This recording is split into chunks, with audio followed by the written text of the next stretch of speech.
கர்த்தருடைய பரிசுத்த நாமத்துக்கு மகிமை உண்டாவதாக. கர்த்தர் அடியேன் பிள்ளைகளையும் இதுவரையும் பத்திரமாய் பாதுகாத்தார். அதுபோல் உங்களையும் எல்லாரையும் கர்த்தர் பத்திரமாய் பாதுகாத்து வருகிறார். கர்த்தருடைய பரிசுத்த நாமத்துக்கு ஸ்தோத்திரம். Behold I bring life eternal, இதோ நான் நித்திய ஜீவனை கொண்டு வருகிறேன். மத்தேயு 10:8 மரித்தோரை எழுப்புங்கள்ன்ட்டு இருக்கு. வியாதிஸ்தரை சுத்தமாக்குங்கள், குஷ்டரோகிகளை சுத்தம் பண்ணுங்கள், மரித்தோரை எழுப்புங்கள் இருக்கு. இப்போ எப்படி மரித்தோரை எழுப்பணும்? அப்போது எழுப்பணும்னா வசனம் எழுப்போம். தேவனுக்கு இயேசு கிறிஸ்துக்கு வார்த்தை மரித்தோரை எழுப்பியிருக்கு. மரணம் எப்படியெல்லாம் வருது? வியாதினால் வருது, விபத்துனால் வருது, கொலை தற்கொலை அதனால் வருது. கொலை பண்ணதுனால ஒரு மரணம், தற்கொலை பண்ணதுனால ஒரு மரணம், இந்த குழந்தைகள் சாகுது, வாலிபர் சாகுறாங்க, வயோதிபர் சாகுறாங்க, பலரும் சாகுறாங்க. சிலர் கொடிய வியாதினால் மரணம் வருது. அது எப்படி கொடிய வியாதின்னா இந்த டிபி, கேன்சர், குடல் நோய், பிறகு வாதம், நரம்பு பாதிக்கிறது, மூளை பாதிக்கிறது, இந்த மாதிரி பல விதத்துலேயும் நோய் மனுஷர் சாகுறாங்க. ஏசாயா 66:17 பன்றி இறைச்சியையும் அருவருப்பானதையும் எலியையும் சாப்பிடுகிறவர்கள் சங்கரிக்கப்படுவார்கள். அப்போ இந்த மாதிரிப்பட்ட தேவன் எதை சாப்பிடக்கூடாதுன்னு சொல்லியிருக்காரோ அதை சாப்பிடும்போதும் சங்கரிக்கப்படுவார்கள். இந்த கொரோனா வந்த நேரம் பன்றி இறைச்சி சாப்பிட்றவங்க, கோழி, இந்த மாதிரி வேறு பறவைகள் சாப்பிட்றவங்க, பாம்பு சாப்பிட்றவங்க, அவங்களுக்கெல்லாம் அந்த வியாதி ரொம்ப வருது, அங்கேருந்து தான் பரவிச்சு அப்படின்னெல்லாம் பல காரியங்கள் சொன்னாங்க. அப்போ இந்த மாதிரி அருவருத்த மிருகங்களெல்லாம் சாப்பிடும்போது அதனால் நமக்கு நோய் தான் வரும், பெரிய ஆரோக்கியம் ஒன்றும் கிடைக்காது. எல்லா ஜீவன்களுக்கும் மரணம் உண்டு. எல்லாம் ஒரு மீனுனாலும் அது சாகும், சிங்கம் சாகும், யானை சாகும், ஆடு மாடுகள் சாகும், பறவைகள் சாகும், எல்லாத்துக்கும் மரணம் உண்டு. அப்போ சில ஒன்று சாப்பிடும். இப்போ சிங்கம், புலி எல்லாமே மற்ற மிருகங்களை அடித்து சாப்பிடும். அப்போ அதனால் மற்ற மிருகம் ஒரு மானெல்லாம் சிங்கம் அடிச்சிடும், புலி அடிக்கும், சிறுத்தை, இதெல்லாம் குரங்கு, இந்த மாதிரிப்பட்டதுகளை அடித்து கொண்டு சாப்பிடும். அப்போ அதனால் அந்த மற்ற மிருகங்கள்னால இந்த மிருகங்களுக்கு மரணம் வரும். அப்போ இந்த மாதிரி பல காரியங்களும் இருக்குது. இயேசு மரித்தோரை எழுப்புங்கள்னு சொல்லுவார். அப்போ இயேசு யாரெல்லாம் எழுப்புனார்? மார்க் 5:36-43 வரை ஒரு சிறு பெண்ணுக்கு ஜெபம் இல்லைன்னா அவங்க அப்பா அங்கே சொல்ல இயேசு கிறிஸ்து கூட்டு போகிறதுக்கு, ஜெபம் பண்ண கூட்டு போகிறதுக்கு வராரு.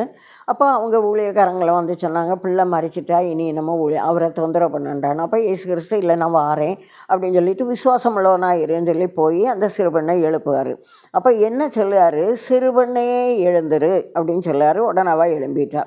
அப்போ அது வீட்டு பிரேதம், வீட்டில் இருந்த பிரேதத்தை இயேசு கிறிஸ்து எழுப்பி விட்டார். லூக்கா 7:11-15 வரை ஒரு வாலிபன் மரணம் அடைஞ்சார். அப்போ அது வாலிபனே எழுந்துருன்னு சொல்லார். அவங்க அம்மா அழுகதை பார்த்து நீ அழாதேன்னு சொல்லிட்டு இந்த வாலிபனே எழுந்துருன்னு சொல்லி எழுப்பி விடுவார். வழி பிரேதம் முதல்ல உள்ள வீட்டு பிரேதம், இது வழி பிரேதம். அடுத்தது யோவான் 11:43 லாசருவே வெளியவான்னு சொல்லார். லாசரு இறந்து 4 நாளாக ஆகிப்போச்சு, நாருன்னு சொல்லிட்டு அவருக்கு சகோதரி சொல்லாங்க. ஆனாலும் நீ விசுவாசம் உள்ளவளாக இருன்னு சொல்லிட்டு இயேசு கிறிஸ்து போய் லாசருவே வெளியவான்னு சொல்லுவார். அப்போ அவர் பிரேத சீலையோடு வெளியே வராரு. அப்போ அவருக்கு கெட்டெல்லாம் அவிழ்த்து விட சொல்லுவார். அப்போ இது கல்லறை பிரேதம், வீட்டு பிரேதம், வழி பிரேதம், கல்லறை பிரேதம், 3 பிரேதத்தையும் ஆண்டவர் எழுப்பியிருக்காரு. லாசருவே வெளியே வாஞ்சனோன்னா அவர் கல்லறையிலேருந்து வெளியே வந்துட்டார். அப்போது இயேசு கிறிஸ்து எதுலேயும் பிரேதம்னெல்லாம் சொல்லலை. சாராள் மறிச்சப்போ ஆபிரகாம் சொல்லார், என் கண்ணு முன்னால் உள்ள பிரேதம் இருக்காமல் அடக்கம் பண்ணதுக்கு எனக்கு இடம் தாங்க அப்படின்ட்டு கேட்காரு. அப்போ அவர் பிரேதம் சொல்லார். ஆனால் இயேசு கிறிஸ்து அப்படி சொல்லலை. மரணம் வர போய் பிழைச்சவங்க நிறைய பேர் உண்டு.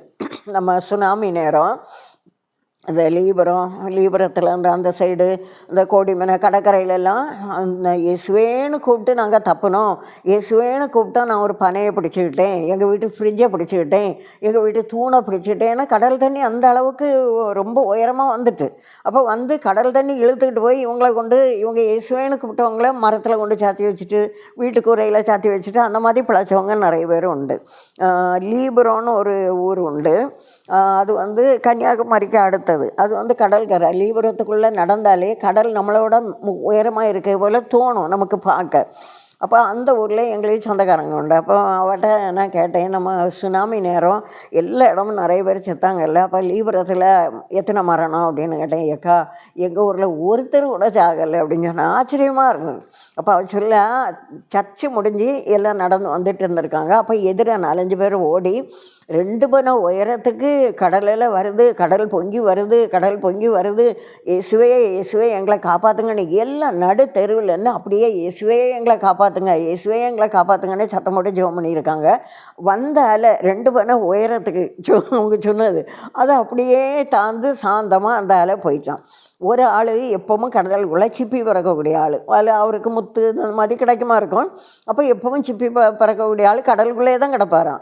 அவரையும் அந்த கடல் தண்ணி அப்படி தள்ளி ஊருக்கு நடுவில் கொண்டு போட்டுட்டான். அப்போ இந்த மாதிரி அந்த ஊரில் யாரும் சாகலை, இயேசுவேன்னு கூப்பிட்டு எத்தனையோ பேர் தப்பி இருக்காங்க சுனாமி நேரம். அப்போ அந்த ஊரில் ஒருத்தரும் சாகாமல் ஆண்டவர் அப்படி பாதுகாத்தார். அப்போ ஆண்டவரேன்னு கூப்பிடும்போது, இயேசுவேன்னு கூப்பிடும்போது அதிசயமாக பிழைச்சவங்க எத்தனையோ பேர் உண்டு. அவங்களெல்லாம் கர்த்தர் காப்பாற்றியிருக்காரு. இனி இது வந்து இந்த மரணம், இந்த சாதாரண இந்த மாதிரி மரணங்கள்லாம் நமக்கு வரக்கூடாது. கோல் வண்டி நடக்கிற கிழவி தான் நமக்கு ஆசீர்வாதம். அது எப்படி சகரியா 8ஆம் அதிகாரம் 4ஆம் வசனம், திரும்பவும் எருசலேமின் வீதிகளில் முதிர் வயதினாலே தங்கள் கைகளில் கோலை பிடித்து நடக்கிற கிழவரும் கிழவிகளும் குடியிருப்பார்கள் இருக்கு. அப்போ வயசானவங்க வந்து தேசத்துக்கு ஆசீர்வாதம், அது தேவன் தந்த ஆசீர்வாதம். அப்போ அப்படி இருப்பார்கள் அப்படின்ட்டு சகரியா 8:4 இருக்குது. ஆதியாகமம் 50ஆம் அதிகாரத்தில் யாக்கோபுக்கு மரணம். யாக்கோபு 147 வருஷம் உயிரோடு இருந்தார். அப்போ ஆதியாகமம் 47:28 இருக்குது. யாக்கோபுடைய ஆயுசு நாட்கள் 147 வருஷம். அவர் இறக்கவும் அவரை அடக்கம் பண்ணாக்கு எங்கே கொண்டு போகிறாங்க, கானான் தேசத்தில் தான் என்ன வைக்கணும், இங்கே என்ன அடக்கம் பண்ணிடாதுன்னு அவர் யோசேப்புகிட்ட சொல்லுவார். அப்போ அதே போல் யோசேப்பு பெரிய பரிவாரங்கள்லாம், அந்த அரசாங்கத்தில் உள்ள பெரிய அதிகாரிகள், மூப்பர்கள், இவருக்கு பிள்ளைகள், பேர பிள்ளைகள், அதில் பெரிய ஆட்கள் எல்லாம், அது எய்த்தில் உள்ள அவ்வளவு பெரிய ஆட்களும் சேர்ந்து இந்த பாடிக்கு புறத்த போகிறாங்க. அப்போ கொண்டுட்டு போகிறாங்க. அப்போ அது வந்து எய்த்தியருக்குள்ள பெரிய துக்கம் கண்டாடல்னு மற்றவங்க சொல்கிறாங்க. அவரை கொண்டு போய் அடக்கம் பண்ணுறாங்க. அப்போ அப்படி அவருக்கு ஒரு ஆசீர்வாதமான மரணம். எபேசியர் 2:1 அக்கிரமங்களினாலும் பாவங்களினாலும் மரித்தவர்களாக இருந்த உங்களை உயிர்ப்பித்தார். அப்போது பாவத்தின் சம்பளம் வந்து மரணம்.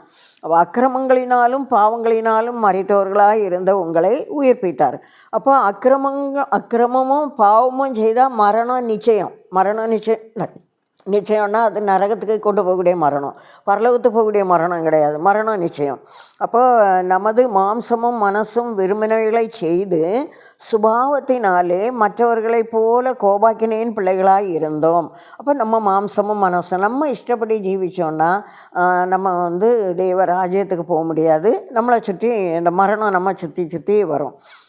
கோலியாத்தை தாவீது ராஜா கொன்னார். அப்போ கோலியாத் வந்து இஸ்ரவேலுக்கு விரோதமாக வந்தோடனே தாவீது ராஜா ஒரு கல்லை வச்சு அவரை அடிச்சு போட்டார். அப்போ அப்படி தேவன் வந்து ஒவ்வொரு மரணங்கள் மூலமாக தேசங்களை காத்திருக்காரு. அப்போ தேவனோ இரக்கத்தில் ஐஸ்வர்யம் உள்ளவராய் நம்மில் அன்பு கூர்ந்த தம்முடைய மிகுந்த அன்பினாலே அக்கிரமங்களில் மரித்தவர்களாய் இருந்த நம்மை கிறிஸ்துவுடனே கூட உயிர்ப்பித்தார். கிருபையினாலேயே ரட்சிக்கப்பட்டீர்கள். பாவத்தின் சம்பளம் மரணம். அப்போ இந்த நம்ம வந்து இயேசு கிறிஸ்துவ கிருபையினாலே தான் நம்ம ரட்சிக்கப்பட்டோம். அதனால தான் நமக்கு வந்து ஒரு விடுதலையும் ஒரு மீட்பு நமக்கு கிடைக்கிது. இந்த பாவத்திலேருந்து விடுதலை, பாவத்துக்குள்ள தண்டனையிலேருந்து விடுதலை கிடைக்கிது. ஒரு பாட்டிக்கு அவங்க ரொம்ப நீட்டாக இருப்பாங்க, கூட்டங்கள் நடத்துவாங்க. இந்த பெண்கள் சங்கம் அந்த மாதிரியெல்லாம் வச்சு அவங்க கூட்டம் நடத்துவாங்க, பிரசங்கம் பண்ணுவாங்க, ஜெபம் பண்ணுவாங்க அப்படி. ஆனால் அவங்க வயசான காலத்தில் அவங்களுக்கு தோல் எல்லாம் வெடித்து ஒரு மாதிரி அதுலேருந்து பழுப்பு வெடிஞ்சிட்டே இருக்கும். அப்படி ஒரு நோய் அவங்களுக்கு வந்துச்சு. அப்போ அது ஏன் அப்படி வந்துச்சுன்னு சொன்னால் நல்லா சுத்தமாக இருக்கக்கூடிய பாட்டி. அப்போ அப்படி வந்துச்சு. அப்போ அது ஒரு சம்பவம் ஒருத்தங்க சொன்னாங்க. அது எப்படின்னா, இவங்க வந்து பிராய காலத்தில், சின்ன பிராயத்தில், இங்கே நான் பார்க்கும்போதெல்லாம் ஒரு 70 வயசு தாண்டி தான் அவங்களுக்கு இப்படி இந்த வியாதி வந்து உடம்பு பெருசாக நல்ல வீங்கி ஊதி அதை தோலெல்லாம் வெடிச்சு இப்படி இருந்துச்சு. அப்போ இவங்க வந்து சின்ன ஸ்டேஜில் ஒரு 30-35 வயசு அந்த பிராயத்தில் ஒருத்தர்கிட்ட கொஞ்சம் ரூபா கடன் வாங்கியிருக்காங்க. அப்போ அவர் என்ன சொன்னால், அவர் வந்து இந்த குஷ்டரோக ஆஸ்பத்திரிக்கு டொனேஷன் பிரித்து அதை கொடுக்கக்கூடிய ஆள். அப்போ அது கொஞ்சம் ரூபாய் ஒரு பிரித்து வச்சுருக்காரு. அப்போ இவங்களுக்கு ஏதோ ஒரு அர்ஜென்ட்டு. அப்போ கேட்டோன்னா அவர் சொன்னாராம், குஷ்டரோக ஆஸ்பத்திரிக்கு பிரித்து வச்சுருக்க பைசா, அதனால் நீ அந்த அந்த சமயத்துக்கு தந்துடணும், ஏன்னா நான் டைமுக்கு அங்கே கொடுக்கணும், அல்லது எனக்கு கெட்ட பேர் வந்துடும் அப்படின்னு சொல்லியிருக்காரு. அந்த டைமுக்கு நான் தந்துடுவேன்னு சொல்லி வாங்கியிருக்காங்க. கொடுக்கவே இல்லை. இவர் ரூபாய்க்கு வேண்டி தேடி போகும்போது இவர் முன்வாசல் வழியே போனால் அவங்களும் பின்வாசல் உண்டு, பின்வாசல் வழியே வெளியே போயிடுவாங்களாம். பின்னால் ஓடி போனால் முன்னால் ஓடி போயிடுவாங்களாம். சைடில் ஒரு வாசல் உண்டு, அது வெளியே போனால் அங்கே முன்னாலேயே பின்னாலேயோடி வெளியே போயிடுவாங்களாம். அப்படியே அவருக்கு முகத்தில் முழிக்காமல் அந்த காசை கொடுக்கவே இல்லை. அவர் கடைசியில் சர்ச்சுக்கு முன்னால் நின்று ஒரு சாபம் சொல்லியிருக்காரு. நான் இது குஷ்டரோக, எனக்கு சொந்த பணம் இல்லை, நான் அவட்ட சொல்லி தான் கொடுத்தேன். குஷ்டரோக ஆஸ்பத்திரிக்குன்னு பிரித்து வச்சுருக்க பணம், அதை நீ டைமுக்கு தந்துடணும்னு சொல்லி கொடுத்தேன், ஆன பிறகு தரல அப்படின்னு சொல்லிட்டு அவர் சொல்லி சங்கடப்பட்டிருக்காரு. அதுக்கு பிறகு வயசான காலத்தில் தான் அவங்களுக்கு அப்படி ஒரு வியாதி, அதிலே தான் அவங்க செத்தாங்க. அப்போ ஒரு செய்கிற பாவம் அதுக்குள்ள தண்டனை நம்ம அனுபவித்து தான் தீரணும், அது நம்மளை விட்டு போகாது. நீதிமொழிகள் 24:11 மரணத்துக்கு ஒப்புவிக்கப்பட்டவர்களையும் கொலையுண்ண போகிறவர்களையும் விடுவிக்க கூடுமானால் விடுவி. எப்படி? ஜெபம் பண்ணி அவங்களுக்கு ஆலோசனை சொல்லி, வசனம் எப்படி இருக்குது, நீ கெட்டு போகாத, நீ பாவம் செய்யாத, பாவத்திலேருந்து நீ விடுதலையாகி ஜீவிச்சேன்னா உனக்கு ஆத்மாவுக்கு விமோசனம் கிடைக்கும் அப்படின்னு சொல்லி சொல்லும்போது அவங்க மரணத்துக்கு ஏதுவான பாவம் செய்திருந்தாலும் அவங்கள ஆண்டவர் விடுதலையாக்குவார். மரணத்துக்கு ஒப்புவிக்கப்பட்டவர்களையும் கொலையுண்ண போகிறவர்கள்னா சில பாவங்களை செய்தால் அவங்கள கொலை செய்யணும்னு ஆண்டவர் சொல்லியிருக்காரு. அப்போ அந்த மாதிரியெல்லாம் செய்யும்போது அவங்கள விடுவிக்க கூடுமானால் விடுவி. அவங்களுக்கு வசனம் சொல்லி கொடுத்து, ஆண்டவரே நான் பாவி, இந்த குற்றம் செய்துட்டேன், என்னை மன்னிங்கன்னு சொன்னால் ஆண்டவர் மன்னிப்பார். அவங்களுக்கு ஒரு விமோசனம் கிடைக்கும், ஒரு விடுதலை கிடைக்கும். ஜெபம் பண்ணி அவங்களுக்கு ஆலோசனை சொல்லணும். சங்கீதம் 33:18-19 தமக்கு பயந்து தமது கிருபைக்கு காத்திருக்கிறவர்களின் ஆத்துமாக்களை மரணத்திற்கு விலக்கி விடுவிக்கவும் பஞ்சத்தில் அவர்களை உயிரோടെ காக்கவும் கர்த்தருடைய கண் அவர்கள் மேல் நோக்கமாக இருக்கிறது. அப்போது ஆண்டவருக்கு பயந்து அவருக்கு கிருபைக்கு காத்திருக்கிறவங்களுக்கு ஆத்துமாவை மரணத்துக்கு விலைக்கு மீட்பாராம். மரித்தோரை எழுப்புங்கள்னு சொல்லியிருக்காரு. அப்போ அது எப்படி எழுப்புவது, இப்படி வசனம் எல்லாம் சொல்லி கொடுத்து, இந்த மாதிரி வசனம் இருக்குது, நீங்கள் உங்கள் பாவங்களை அறிக்கையிட்டீங்கன்னா உங்களுக்கு விடுதலை கிடைக்கும், விமோசனம் கிடைக்கும், உங்கள் ஜீவன் பாதுகாக்கப்படும் அப்படின்னு சொல்லி கொடுக்கணும். தமது கிருபைக்கு தமக்கு பயந்து கர்த்தருக்கு பயப்படணும். தமது கிருபைக்கு காத்திருக்கிறவர்களின் ஆத்துமாக்களை மரணத்திற்கு விலக்கி விடுவிக்கவும், மரணம்னா 2ஆம் மரணம், அக்கினிக்கு போகாமல் விடுவிக்கவும், பஞ்சத்தில் அவர்களை உயிரோടെ காக்கவும் கர்த்தருடைய கண் அவர்கள் மேல் நோக்கமாக இருக்கிறது. அப்போ ஆண்டவருக்கு கண் இவங்களை விட்டு விலகாது. லூக்கா 15:24 அந்த இளையகுமாரன், அது நமக்கு தெரியும் அந்த சம்பவம். அப்போ அவர் அப்பாட்ட சொத்தெல்லாம் பங்கு வச்சு கேட்டு வாங்கி கொண்டு போய் அதெல்லாம் அழிச்சிட்டாரு. அழிச்சு கடைசியில் சாப்பாட்டுக்கே இல்லாமல் ஆனவுடனே, எங்கள் அப்பா வீட்டில் எத்தனை பேருக்கு பூர்த்தியான சாப்பாடு இருக்குது, நான் ஏன் இப்படி பசினால கிடக்கேன், நான் எங்கள் அப்பாட்ட போவேன், தகப்பனே பரத்துக்கு விரோதமாகவும் உமக்கு முன்பாகவும் நான் பாவம் செய்தேன், என்னை மன்னியும் அப்படின்னு சொல்லி இந்த ஒரு வேலைக்காரனை போல் என்னை ஏற்றுக்கிடுன்ட்டு போவேன்னு சொல்லிட்டு வராரு. அப்போ இங்கே வந்தோடனே அவர் என்ன செய்யார், நல்ல அவருக்கு நல்ல ட்ரெஸ் எல்லாம் கொடுத்து, நல்ல மோதிரம் எல்லாம் போட்டு, பாட்டு கச்சேரி எல்லாம் வச்சு அவனை நல்லா வரவேற்காங்க. வந்தோடனே அவர் சொல்லார், அவரை கண்டோடனே ஓடி போய் அவரை கெட்டி பிடிச்சி கிசு கொடுக்காரு. அப்போ திருப்பி சொல்லார், என் குமாரனாகிய இவன் மரித்தான், திரும்பவும் உயிர்த்தான். அப்போ அவன் மரணத்திலேருந்து இளையகுமாரன் விடுதலையாகி வந்துட்டான். அப்போ அதை அவர் சந்தோஷமாக சொல்லார், என் குமாரனாகிய இவன் மரித்தான், திரும்பவும் உயிர்த்தான். அப்போ உயிரோடவும் வந்துட்டான்னு சொல்லார். யோவான் 11:25-26 இயேசு நானே உயிர்த்தெழுதலும் ஜீவனுமாய் இருக்கிறேன், என்னை விசுவாசிக்கிறவன் மரித்தாலும் பிழைப்பான் அப்படின்னு சொல்லார். அப்போ இயேசு கிறிஸ்துவை விசுவாசித்தா மரித்தாலும், அக்கிரமத்திலையும் பாவத்திலையும் மரித்தாலும் நம்ம என்ன செய்வோம், பிழைப்போம். அப்போ உண்மையாக மறிச்சாலுமே ஆண்டவர் என்ன செய்வார், ஜீவனை கொடுப்பார்.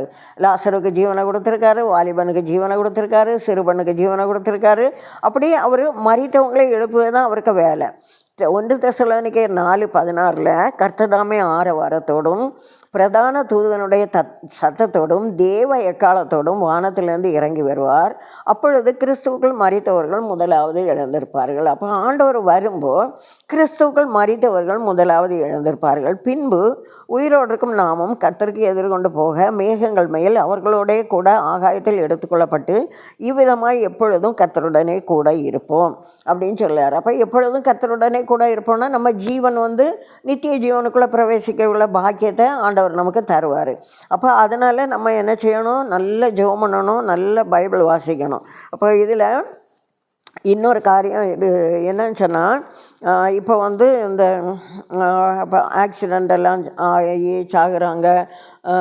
அதுபோல் பல விதத்தில் தண்ணியில் முங்கி சாகுறாங்க, ஆக்சிடெண்ட்டில் சாகுறாங்க, ஒருத்தர் கொல்றாங்க, அந்த மாதிரி. அப்போ இதை வந்து எரேமியா 9:22 மனுஷரின் சவங்கள் வயல்வெளியின் மேல் எருவை போல கிடக்கும்னு இருக்கு.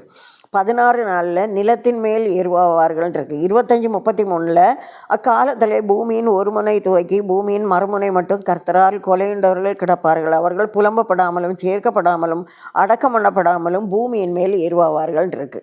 அப்போ பூமியின் மேல் எருவாவார்கள். இவங்க இந்த மாதிரி ஆக்சிடென்ட்டுன்னு சொன்னால் அதுக்கு பேர் என்ன? அகால மரணம். சாதா மரணம் இல்லை, அது அகால மரணம், காலத்துக்கு முன்னே சாகக்கூடிய மரணம். அப்போ அந்த மாதிரி இருக்கக்கூடாது. அப்போ நான் வந்து இந்த 83 84 அந்த டைம் நினைக்கிறேன். அப்போ நாங்கள் நாகர்கோயிலில் இருந்தோம்.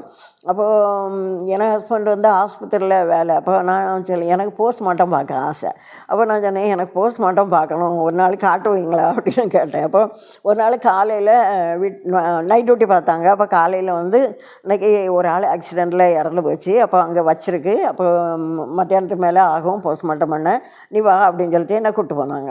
அப்போ கூப்பிட்டு போனோன்னே அங்கே போஸ்ட்மார்ட்டம் பண்ணி எல்லாம் போட்டிருக்கு. அப்போ டாக்டர் டாக்டர் அதுக்குள்ளே நர்ஸு அதை பண்ணுறவங்க எல்லாம் ஒரு 7-8 பேர் அவங்க ஆஸ்பத்திரியில் வேலை செய்கிறவங்க போனாங்க. அப்போ என்னையும் வா அப்படின்ட்டு என்ன கூப்பிட்டு போனாங்க. அப்போ ஒரு 6 படி ஏறியாக்கும் உள்ளே போனோம். நான் ஒரு 3 படி ஏறினோடனே அங்கே உள்ளுக்க பார்த்தேன், அந்த ஈரல் தனியாக, அது நுரையீரல் தனியாக, மண்டையை பிளந்து வச்சுருக்கு. பிறகு அந்த அடிப்பட்ட இடங்கள்லாம் பார்க்க வேண்டி துண்டாக அங்கங்கேயே தரையில் கிடக்கு எல்லாம். அப்போ பார்த்த உடனே எனக்கு ஒரு மாதிரி ஆகிட்டு நான் அப்படியே இறங்கி வந்துட்டேன். நல்லா கூப்பிட்டாங்க எல்லோரும், வா வந்து பார்க்க தானே ஆசைப்பட்டு வந்தால் பாருன்னு. எனக்கு பார்க்கவே முடியலை. ரொம்ப நாள் அந்த காட்சியை என்னை விட்டு மறையவும் இல்லை. அப்படி துண்டாக எல்லாம் கிடக்கு. அப்போது இது வந்து ஒரு சாபமாக்கும். அதுதான் அந்த எரேமியாவில் சொல்லிக்கல, மனுஷரின் சவங்கள் வயல்வெளியின் மேல் எருவை போல கிடக்கும். ஆக்சிடெண்ட்டு வந்து தேவ சித்தப்படி உள்ள மரணம் கிடையாது. யாருனாலும் எவ்வளவோ ஊழியக்காரங்க நல்ல ஊழியக்காரங்க ஆக்சிடெண்ட்டில் சாகுறாங்க. அது எப்படி? அப்போ ஆக்சிடெண்ட்டுன்னா அவங்க உடம்பெல்லாம் துண்டாக்கி தரையில் தான் போட்டிருக்கோம். அதை டேபிள்லையோ வேற எங்கேயும் பத்திரமா ஒன்றும் வச்சுருக்காம. அப்போ நம்ம உடம்பு வந்து அந்த மாதிரி துண்டாக ஆகக்கூடாது, எருவை போல் கிடக்கக்கூடாது.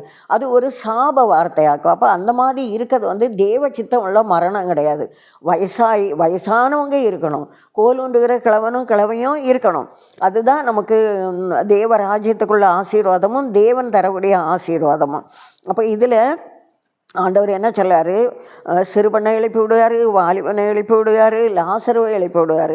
சிறுபன் சின்ன ஸ்டேஜு, வாலிபன் வந்து வாலிப ஸ்டேஜு, லாசர் வந்து ஒரு 45-50 வயசு 50 வயசுக்குள்ளே அந்த மாதிரி இருக்கலாம். அப்போ அந்த மாதிரியெல்லாம் மறிக்க விடாதுன்னு அவங்களே எழுப்பி விடுவார். அப்போ இது இயேசு கிறிஸ்து சொல்ல என்னென்னா, சிறுவனே எழுந்திரு, நீ மரிக்க வேண்டிய நேரம் இதுவல்ல. வாலிபனே எழுந்திரு, நீ மரிக்க வேண்டிய நேரம் இதுவல்ல. லாசருவே எழுந்திரு, நீ மரிக்க வேண்டிய நேரம் இதுவல்ல. ராஜா எழுந்திரு, நீ மரிக்க வேண்டிய நேரம் இதுவல்ல. இப்படி தான் ஆண்டவர் சொல்லுவார். அப்போ இந்த சின்ன வயசில் உள்ள மரணம், அந்த வயசானவங்க தான் இருக்கணும். தேவ பிள்ளைகளுக்குள்ள ஆசீர்வாதமே கோலூண்டி நடக்கிறது தான். நல்ல நரைமயிர் வரணும், அந்த மாதிரியெல்லாம் வசனம் இருக்குது. அப்போ இந்த மாதிரிலாம் உள்ள மரணங்கள் வந்து அது வந்து தேவனுக்கு சித்தம் இல்லாதது. அப்படி சாகக்கூடாது, ஆக்சிடெண்ட்டில் சாகக்கூடாது, நம்ம உடம்பு துண்டாக தரையில் கிடக்கக்கூடாது. அது வந்து ஒரு சாப வார்த்தை. அப்போ அந்த மாதிரி இல்லாமல் நம்ம வந்து கர்த்தர் பின்பு உயிரோடு இருக்கும் நாமும் கர்த்தருக்கு எதிர்கொண்டு போக மேகங்கள் மேல் அவர்களோடைய கூட ஆகாயத்தில் எடுத்துக்கொள்ளப்பட்டு இவ்விதமாக எப்பொழுதும் கர்த்தருடனே கூட இருப்போம். இந்த ஆசீர்வாதம் தான் நமக்கு ஆசீர்வாதம். நம்ம உயிரோடு இருந்தாலும் சரி, நம்ம மரணம் அதுக்கு முன்ன மரணம்னாலும் நம்ம வந்து இயேசு கிறிஸ்து கூட அவரு கூட நம்ம உயிரோட எழும்பி வரணும், அவருக்கு வருகையில் வரணும். இதுதான் நமக்கு ஆசீர்வாதம். அப்போது ஒரு தேவனுக்கு சித்தம் ஒரு ஆள் வயசாகி மறிக்கிறது தான். அப்போ அந்த மாதிரி சாகும்போது, அந்த மாதிரி இருக்கும்போது அவங்களுக்குள்ள அந்த வயசானவங்களுக்குள்ள கிருபை வேறு. அப்போ அது வந்து ஆண்டவர் வந்து வயசானவங்களை வந்து கனம் பண்ண சொல்லியிருக்காரு. அப்போ அந்த மாதிரியெல்லாம் பல காரியங்கள் வயசானவங்களுக்கு இருக்குது. வயசானவங்களுக்குள்ள கிருபை வேறு, அவங்களுக்கு சுபாவங்கள் வேறு, அந்த மாதிரி இருக்கும். அப்போ அப்படி ஆண்டவர் ஆண்டவர் வந்து வயசாகி வேற ஜீவிச்சு நம்ம பரலோகத்துக்கு போகிறதுக்கு தான் ஆண்டவர் நம்மளை அந்த உலகத்தில் வச்சிருக்கிறாரு. சிறுபெண்ணே எழுந்திரு, நீ மறிக்க வேண்டிய நேரம் இதுவல்ல. வாலிபனே எழுந்திரு, நீ மறிக்க வேண்டிய நேரம் இதுவல்ல. லாசருவே எழுந்திரு, நீ மறிக்க வேண்டிய நேரம் இதுவல்ல. ராஜா எழுந்திரு, நீ மறிக்க வேண்டிய நேரம் இதுவல்ல. ஆண்டவர் தாமே இந்த வார்த்தைகளால் ஆசீர்வதிப்பாராக. Behold I bring life eternal, இதோ நான் நித்திய ஜீவனை கொண்டு வருகிறேன். கர்த்தர் தாமே இந்த வார்த்தைகளால் உங்களை ஆசீர்வதிப்பாராக. எல்லாரும் வயசாகி வரை இருக்கணும், அதுதான் தேவனுக்கு ஆசீர்வாதமும் தேவனுக்கு வார்த்தையும். கர்த்தருடைய பரிசுத்த நாமத்துக்கு ஸ்தோத்திரம்.